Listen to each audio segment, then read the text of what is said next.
So, unbox natin tong Pick Up Coffee na 8 pieces na Pick Up Crystals for only 229 pesos. Tingnan natin. First time ko rin maka-order nito kasi mukhang ang cute eh. Open na natin.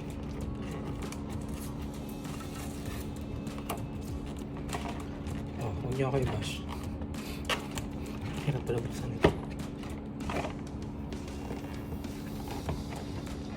Unbox natin. Dito natin buksan.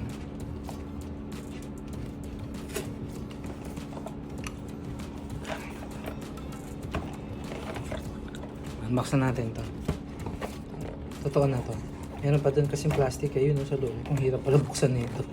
Yun may plastic pa sa loob. Oh. Maliban dito.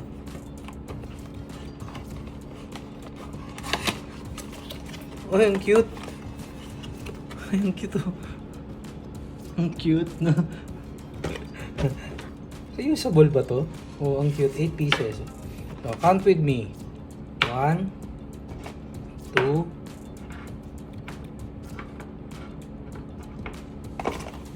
3, 4,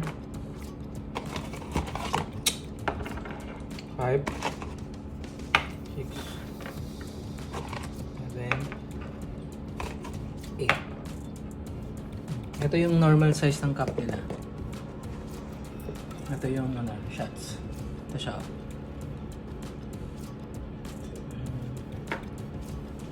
Ang cute na. Cute, diba? Matigas siya.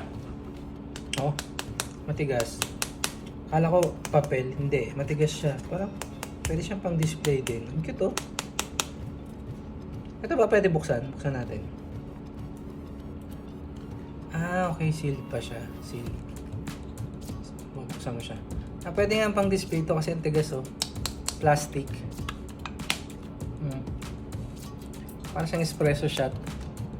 Yung mga may mga coffee machine, parang ganun siya. Parang lumaki lang siya sa konti sa capsule. Ang cute. Kaya bili na rin kayo niyan. Okay? Next.